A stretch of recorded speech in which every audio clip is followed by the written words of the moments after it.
সম্প্রতি বাংলাদেশকে মিসাইল তৈরির সহযোগিতা করার ঘোষণা দিয়েছে পাকিস্তান।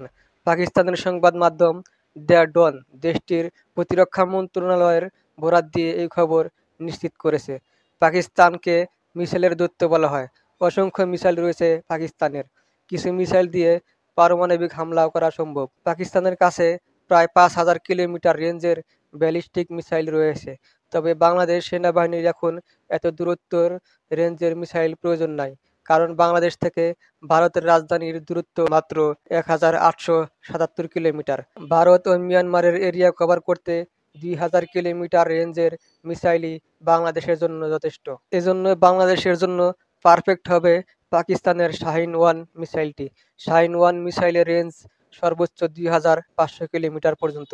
এটা দিয়ে খুব সহজেই বাংলাদেশের আশেপাশে ভারতের রাজ্যগুলো সহ দিল্লিকে কভার করা যাবে।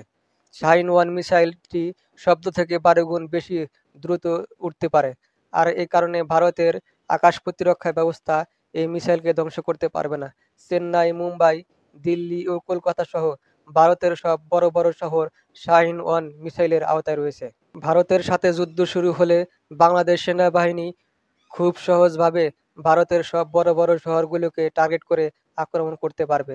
ভারতের যে কোনো সামরিক ঘাঁটিতে শাহিন-1 মিসাইল মাত্র 2-3টা নিক্ষেপ করলে সেই সামরিক ঘাঁটি পুরোটাই ধ্বংস হয়ে যাবে। বাংলাদেশ সেনাবাহিনী 2023 সালে মিসাইল তৈরির প্রস্তুতি নিয়েছিল, কিন্তু প্রযুক্তি এবং কারিগরি দক্ষতার অভাবে বাংলাদেশ সেনাবাহিনী সামনে এগোতে পারেনি। 5ই আগস্টের বিপ্লবের পর এখন সেনাবাহিনী আবারও মিসাইল তৈরির উদ্যোগ গ্রহণ করেছে এবং পাকিস্তানের প্রতিরক্ষা দপ্তরের সহায়তা চেয়েছে।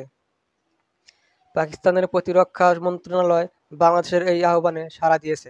আগামী কয়েক মাসের মধ্যে পাকিস্তানের অত্যন্ত দক্ষ কয়েকজন মিসাইল তৈরির বিশেষজ্ঞ এবং প্রযুক্তি নিয়ে আসার কথা জানিয়েছেন।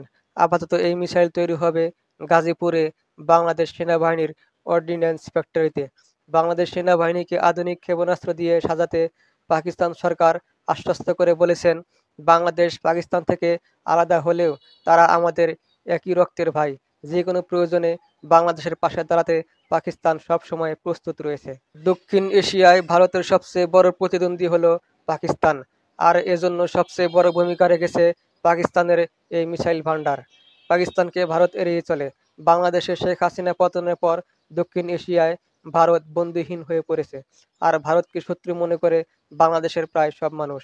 পাকিস্তান চায় বাংলাদেশ সামরিক দিক দিয়ে শক্তিশালী হয়ে উঠুক, কারণ বাংলাদেশ শক্তিশালী হয়ে উঠলে ভারত চাপে থাকবে এবং ভারত চারপাশে তাদের প্রতিদ্বন্দ্বী ও শত্রু দিয়ে বেষ্টিত হয়ে পড়বে। আর এই কারণে বাংলাদেশকে আধুনিক সামরিক অস্ত্র দিতে আগ্রহী পাকিস্তান সরকার। এর আগেও বাংলাদেশকে সামরিক অস্ত্র কেনার প্রস্তাব দিয়েছিল পাকিস্তান, কিন্তু বাংলাদেশের সাবেক প্রধানমন্ত্রী ভারত পুষ্টিত হওয়ায় পাকিস্তানের অস্ত্র কেনার প্রস্তাব প্রত্যাখ্যান করেছিল। শেখ হাসিনার পতনের পরই পাকিস্তানের কাছ থেকে 40,000 রাউন্ড গোলা বারুদ ও কামান কেনার অর্ডার দিয়েছেন বর্তমান তত্ত্বাবধায়ক সরকার ডক্টর মোহাম্মদ ইউনূস, যা বাংলাদেশ থেকে ভারতের 30 থেকে 35 কিলোমিটার দূরত্বে আক্রমণ করা যাবে। এছাড়াও পাকিস্তানের বিখ্যাত যুদ্ধ বিমান F-17 থান্ডার বিমান কেনার অর্ডার দিয়েছে বাংলাদেশ সরকার। পশ্চিমারা 300 কিলোমিটার রেঞ্জের বেশি মিসাইল বহির্বিশ্বে বিক্রি করে না, তবে ভারতকে চাপে রাখতে বাংলাদেশের কাছে এই মিসাইল বিক্রি করার জন্য পাকিস্তান নিজেই প্রস্তাব দিয়েছে। আর ভারতের মতো দেশকে দমিয়ে রাখতে বাংলাদেশের জন্য শাহিন-1 মিসাইলই যথেষ্ট।